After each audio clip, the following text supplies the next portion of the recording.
दोस्तों, स्वागत है आपका मेरे इस YouTube चैनल में। और सबसे पहले वीडियो स्टार्ट करने से पहले मैं मेरे बारे में कुछ बताना चाहता हूँ आपको। मेरा नाम दत्तात्रेय साबने है। प्रोफेशनली मैं एक सॉफ्टवेयर डेवलपर हूँ। मुझे 11 साल से ज़्यादा सॉफ्टवेयर डेवलपमेंट का एक्सपीरियंस है, जिसमें मैंने फुल स्टैक डेवलपमेंट पे काम किया है, जैसे कि फ्रंट एंड, बैक एंड और डेटाबेस के ऊपर। मैं MNC में भी मैंने काम किया है, तो बहुत सारा वर्क किया है मैंने। तो अभी जो रिएक्ट जेएस के बारे में मैं अभी ये सीरीज़ लॉन्च किया है मैंने, क्योंकि रिएक्ट जेएस को बहुत डिमांड है मार्केट में। तो गाइज, आज के वीडियो के कंटेंट देखेंगे और ये सीरीज़ में मैं आपको बहुत ही आसानी से हिंदी में रिएक्ट जेएस समझाऊंगा। अब रिएक्ट जेएस डेवलपमेंट थोड़ा सा डिफ़िकल्ट माना जाता है और इजी भी माना जाता है, तो मैं सारी चीज़ें आपको बताऊंगा स्टेप बाय स्टेप। जैसे हमारे वीडियो आगे चलेंगे तो ये सारी चीज़ें मैं आपको बताऊंगा, ठीक है। तो आज के इस वीडियो में हम देखेंगे रिएक्ट जेएस प्रोजेक्ट किस तरीके से बनाते हैं, क्रिएट करते हैं। और हम यूज़ करेंगे वाइट का। अभी latest react JS white use करता है। तो वाइट के बारे में थोड़ा सा मैं आपको बताऊंगा कि वाइट एक टूल है, और आप इसको एक डेवलपमेंट सर्वर भी कह सकते हैं, जो कि रिएक्ट एप्लीकेशन फास्ट रन करता है। और डेवलपमेंट करते वक्त रिएक्ट लोकल सर्वर पे रन करता है। और आपको एप्लीकेशन बिल्ड करना है रिएक्ट का, तो वो फास्टली बिल्ड करता है। तो ये रिएक्ट डेवलपमेंट का जो पूरा प्रोसेस है, बिल्ड तक, टेस्टिंग तक, बिल्ड करना, टेस्ट करना, ये सारी चीज़ें वाइट करता है। तो आज हम वाइट के थ्रू रिएक्ट का प्रोजेक्ट बनाएंगे। और इसके आप ये वीडियो देख के आप रिएक्ट जेएस का प्रोजेक्ट बना सकते हो और प्रैक्टिस स्टार्ट कर सकते हो, ठीक है। तो चलो आज के वीडियो के कंटेंट देखेंगे हम। ओके, तो टॉपिक वीडियो का हमने डिसाइड किया है रिएक्ट डेवलपमेंट इन्वायरमेंट सेटअप। तो सबसे पहले आपको क्या क्या चीज़ें ज़रूरी है रिएक्ट जेएस सेटअप करने के लिए, डेवलप करने के लिए क्या क्या चीज़ें ज़रूरी है। जैसे कि हमें डाउनलोड और इंस्टॉल नोड जेएस। तो हमें यहाँ पे नोड जेएस को क्या करना है, डाउनलोड करके इंस्टॉल करना है, ठीक है। नोड जेएस क्या है, उसका यूज किस लिए है, इंटरव्यू में आपको क्वेश्चन भी पूछे जाते हैं, नोड जेएस क्यों इंस्टॉल करना पड़ता है। तो ये भी चीज़ें मैं आपको बताऊंगा, लेकिन आपको वीडियो पूरे देखने पड़ेंगे, बीच बीच में मैं सारी चीज़ें क्लियर करते रहूँगा, ठीक है। तो उसके बाद हमें चाहिए एक कोड एडिटर। तो हम ये प्रिपेयर करते हैं VS कोड, तो इसको हम डाउनलोड एंड इंस्टॉल करेंगे। उसके बाद यहाँ पे बाद में हम इंस्टॉलेशन चेक करेंगे। बस दो चीज़ें हमें इम्पोर्टेंट है यहाँ पे, नोड जेएस इंस्टॉल करना है और विजुअल स्टूडियो कोड इंस्टॉल करना है। और फिर हम क्या करेंगे, प्रोजेक्ट को बनाएंगे। तो सबसे पहले अभी नोड जेएस इंस्टॉल करने के लिए ब्राउज़र के ऊपर आपको जाना है और आपको यहाँ पे देना है डाउनलोड नोड जेएस।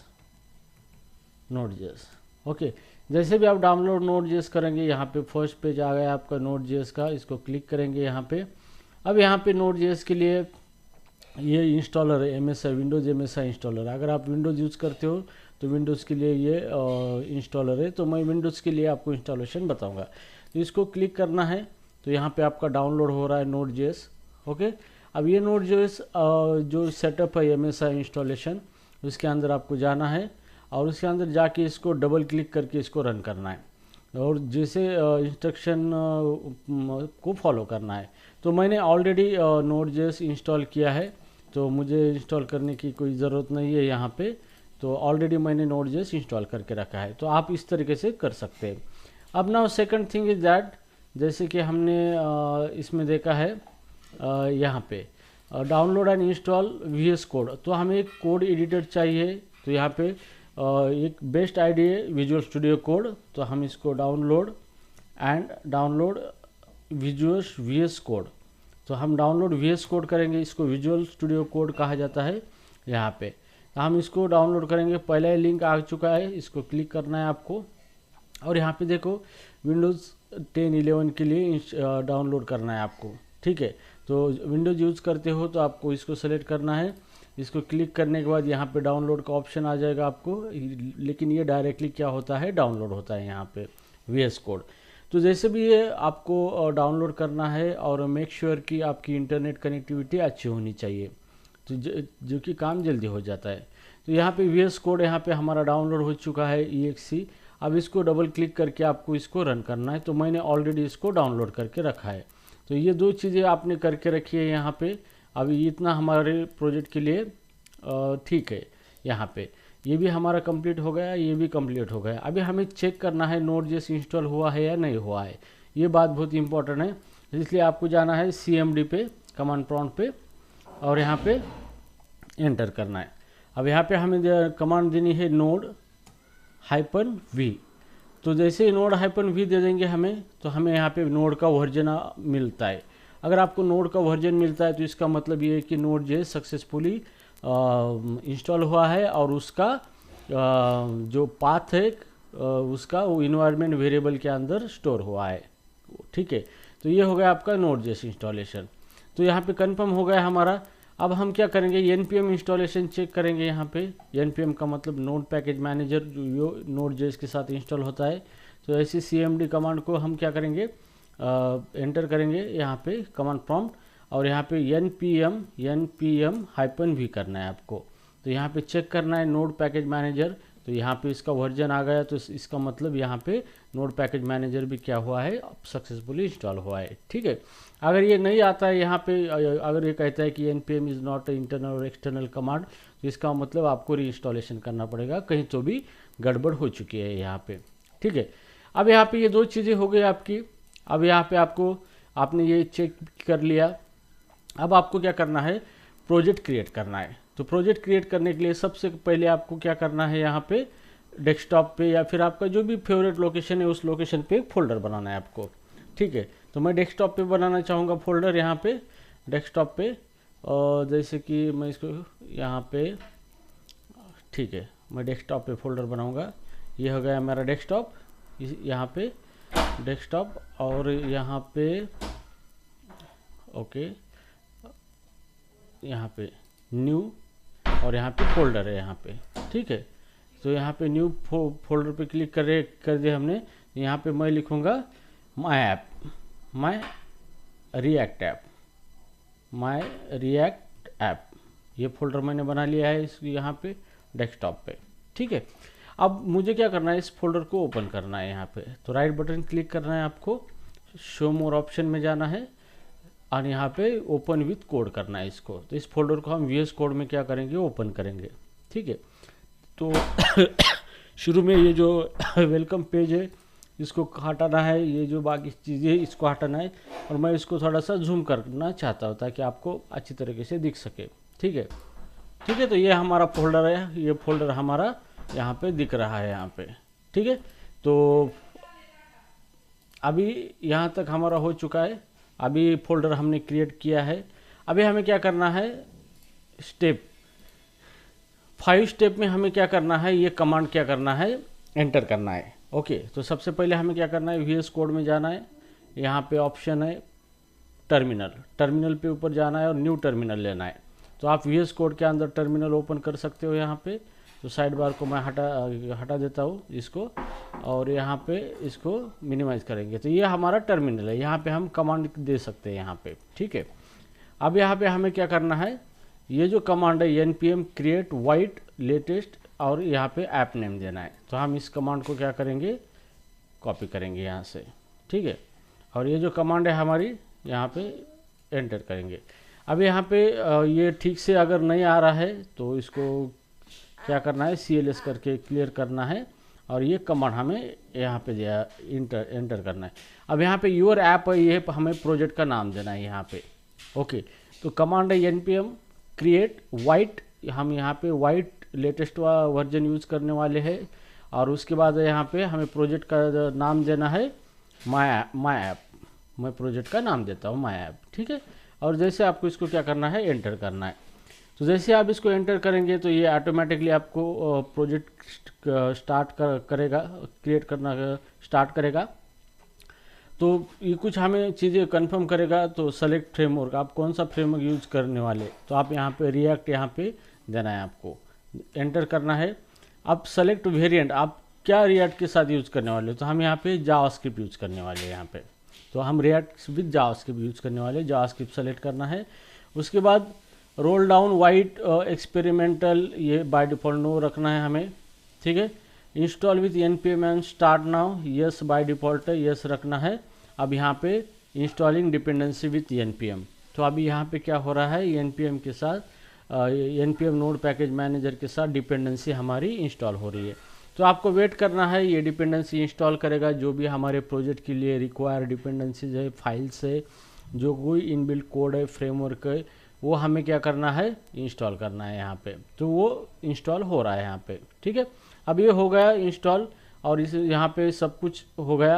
अब यहाँ पे हमारा लोकल सर्वर स्टार्ट हो गया यहाँ पे। तो लोकल सर्वर हमारा जो है, जो लोकल होस्ट पोर्ट नंबर 5173 पे हमारा सर्वर स्टार्ट हुआ है।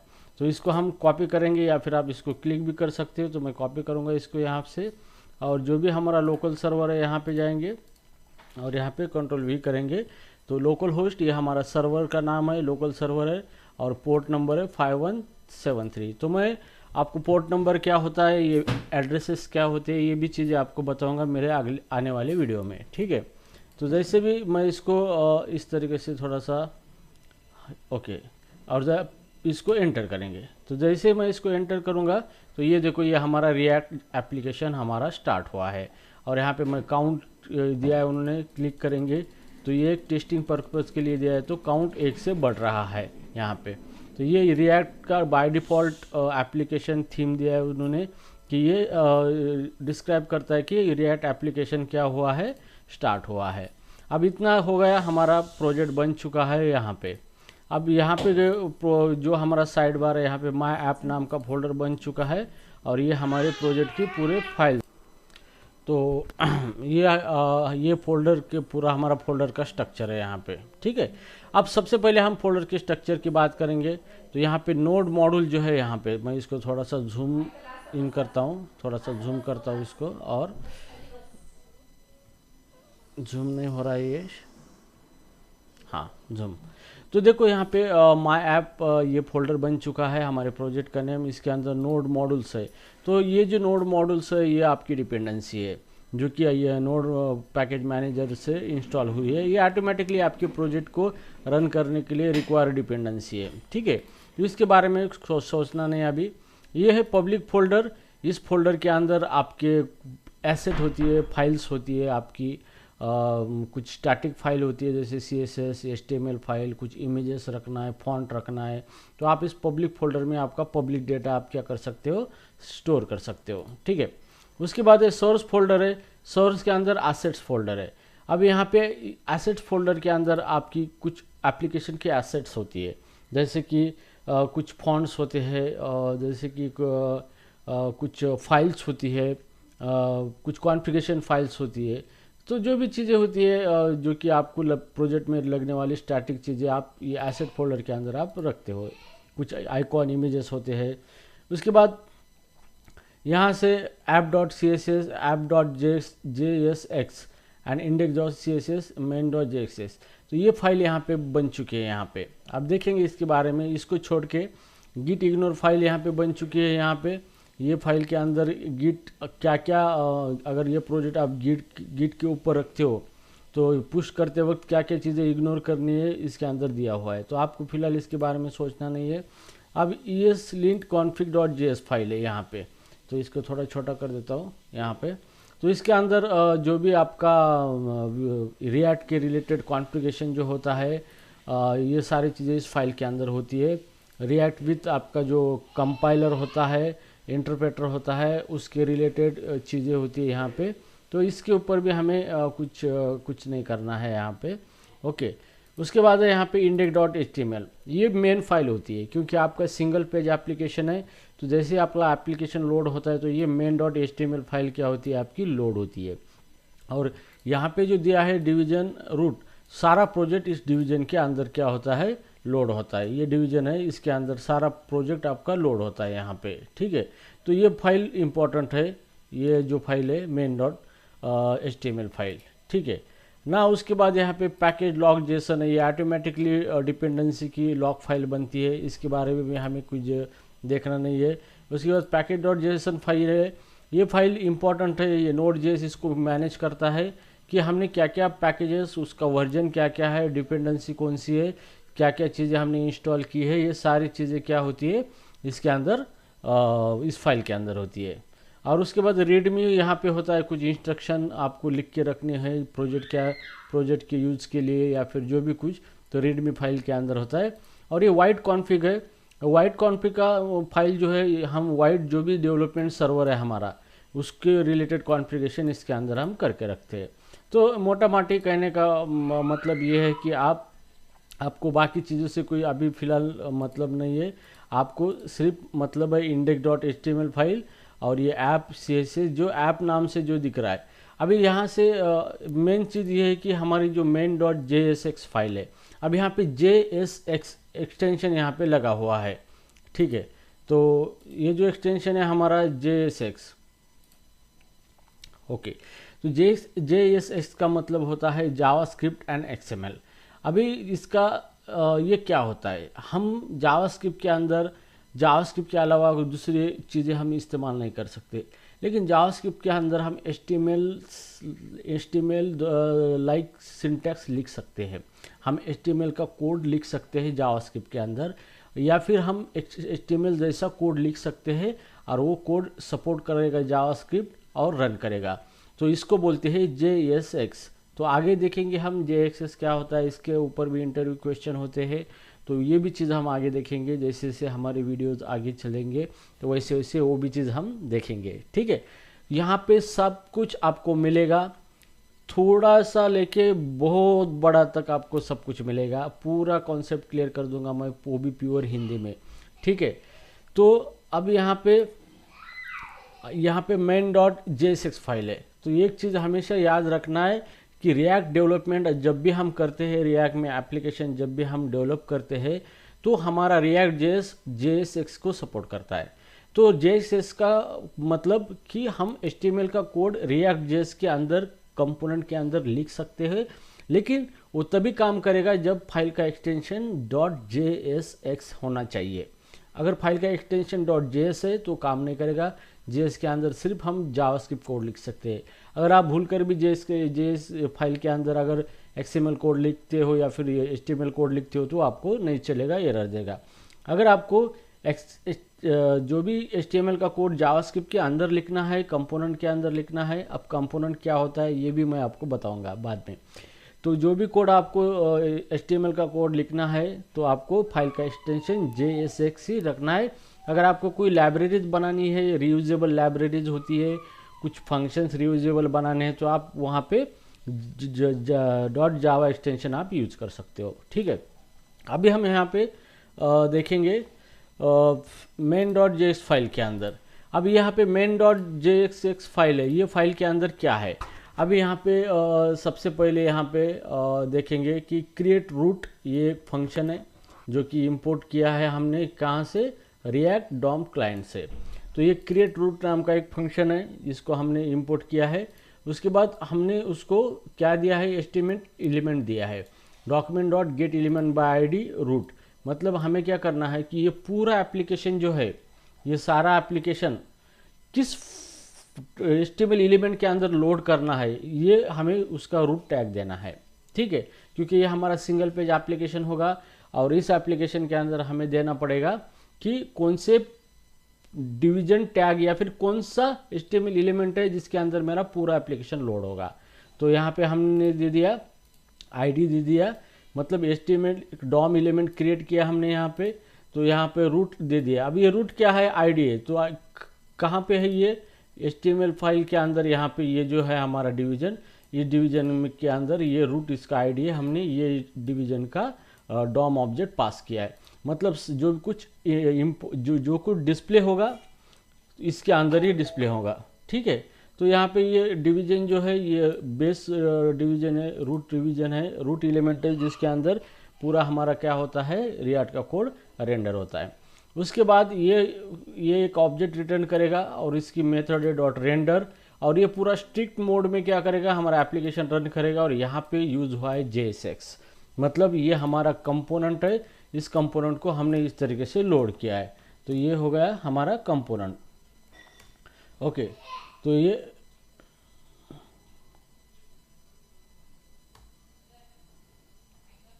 ओके तो ये हो गया हमारा JSX कोड।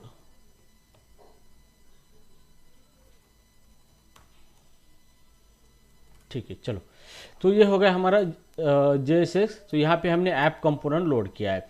अभी ऐप कंपोनेंट कहाँ पे, यहाँ पे इंपोर्ट हुआ है, यहाँ पे ये डिफ़ॉल्ट इंपोर्ट है। तो आप डिफ़ॉल्ट इंपोर्ट क्या होता है ये भी मैं आपको बताऊंगा, लेकिन एक चीज़ ध्यान में रखना है आपको, रिएक्ट जेएस अगर आपको अच्छी तरीके से रिएक्ट पे काम करना है तो आपको जावास्क्रिप्ट 100% आना चाहिए।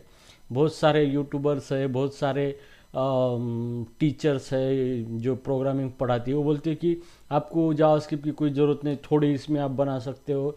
ये सब फिजूल की बातें हैं। मेरा 11 ईयर का जो एक्सपीरियंस है, जो मैंने एक्सपीरियंस किया है, आपको जावास्क्रिप्ट 100% आनी चाहिए। ठीक है, व्यूज़ पाने के लिए लोग थंबनेल रखते हैं, कोडिंग की ज़रूरत नहीं। नो बेटा, ऐसा नहीं हो सकता, क्योंकि कंप्यूटर में each and everything in the form of the code, और आपको कोड के बारे में पता होना ज़रूरी है। आप कोड को स्किप नहीं कर सकते।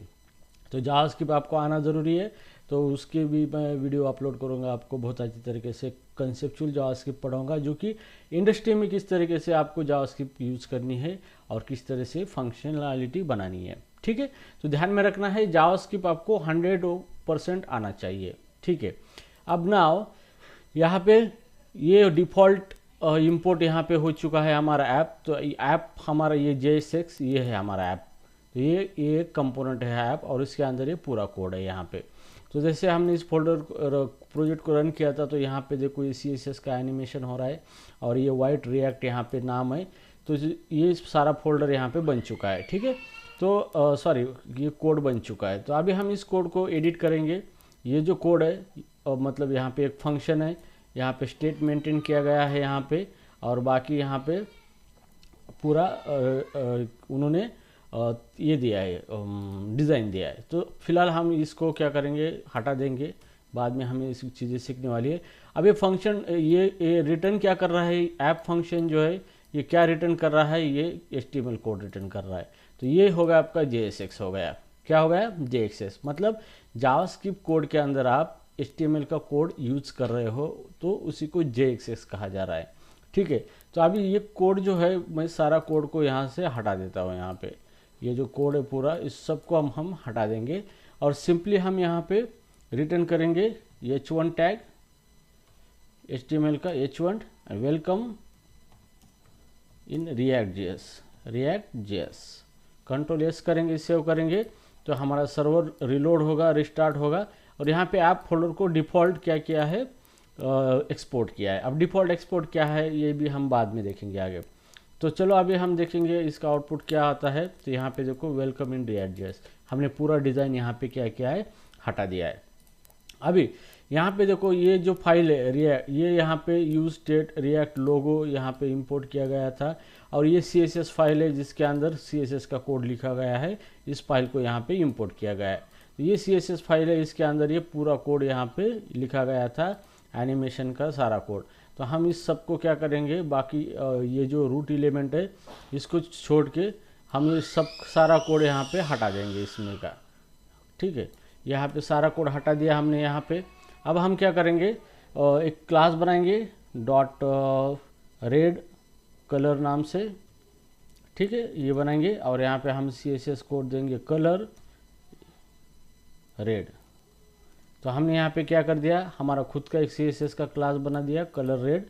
और अब ये क्लास, ये फाइल हमने क्या की, हमारा app.js के अंदर इंपोर्ट की है, और जो भी हमारा ये वेलकम H1 क्लास है, यहाँ पे क्लास नेम देना है, और आपका क्लास का नाम क्या था, रेड कलर, इसको रेड कलर देना है। तो ये जो हमने CSS लिखा था, ये CSS क्या होगा, अप्लाई होगा कहाँ पे, हमारे ये H1 एलिमेंट को, और जो भी हमने इसके अंदर लिखा है ये रेड कलर में दिखेगा। ठीक है, तो चलो अभी मैं इसको रन कर देता हूँ यहाँ पे रिलोड। तो ये देखो ये रेड कलर में आ चुका है यहाँ पे, तो मैं इसको थोड़ा जूम इन करूँगा तो देखो वेलकम इन रिएक्ट जेएस। तो इस तरीके से ये दिखाई दे रहा है आपको, ठीक है।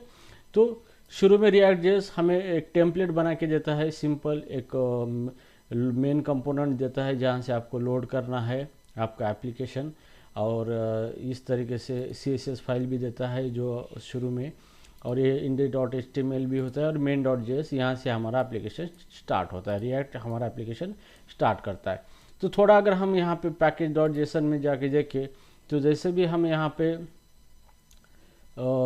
स्क्रिप्ट टैग में अगर हम देखते हैं, देखो हाँ प्रोजेक्ट का नाम है माई ऐप, यहाँ पे बाकी उसका वर्जन टाइप मॉड्यूल टाइप है, ये स्क्रिप्ट है जैसे कि हम npm लगा के रन कर सकते हैं। जैसे npm dev करेंगे तो वाइट सर्वर स्टार्ट होगा, npm बिल्ड करेंगे तो वाइट बिल्ड करेगा, लिंट npm लिंट करेंगे तो yes लिंट स्टार्ट होगा। तो ये इस तरीके से क्या है, ये डिपेंडेंसी पैकेट.json में ये सारी चीज़ें लिखी होती है। तो उसके बारे में भी मैं आपको डिटेल में वीडियो बनाऊंगा जो कि आपको अंडरस्टैंडिंग हो सके। तो गाइज इस तरीके से आप आपका फर्स्ट प्रोजेक्ट रिएक्ट का बना सकते हो, और उसको कस्टमाइज करके आप अपनी तरीके से उसको यूज़ कर सकते हो यहाँ पे, ठीक है। तो यहाँ पे ओके, तो गाइज आई होप कि इस वीडियो में आपको समझ में आया होगा कि रिएक्ट एप्लीकेशन किस तरीके से बनाना है using white latest development server. White ये डेवलपमेंट सर्वर है और ये वेरी फास्ट है, इफ़िशिएंट है, जो कि रिएक्ट एप्लीकेशन को बहुत फास्टली रिलोड करता है, चेंज होने पे सर्वर के ऊपर उसको रन करता है और उस एप्लीकेशन को फास्टली बिल्ड भी करता है, टेस्ट भी करता है। तो ये सारी चीज़ें रिएक्ट के बारे में आज की वीडियो में हमने देखी है। तो अब मेरा अगला वीडियो जो आने वाला है, मैं बनाने वाला हूँ, इसके ऊपर मैं आपको रिएक्ट क्यों सीखना है और रिएक्ट सीखने की कुछ टेक्निक्स आपको बताऊंगा कि वो टेक्निक्स कौन सी है जो कि आप वो टेक्निक्स सीखने के बाद इंटरव्यू तो क्रैक कर ही पाओगे, लेकिन एप्लीकेशन डेवलपमेंट आप किस तरीके से कर सकोगे अच्छी तरीके से।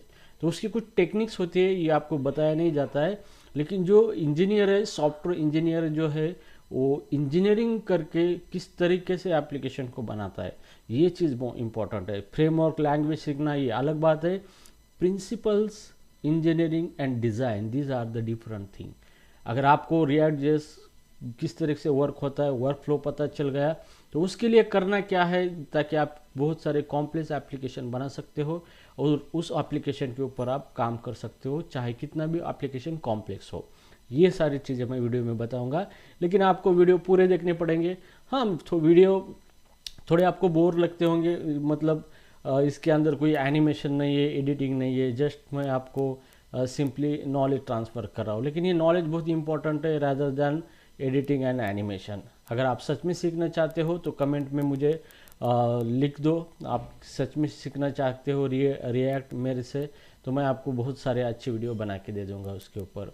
So guys, wish you all the best and thank you so much for watching this video। मिलते हैं मेरे नेक्स्ट वीडियो में। थैंक्स।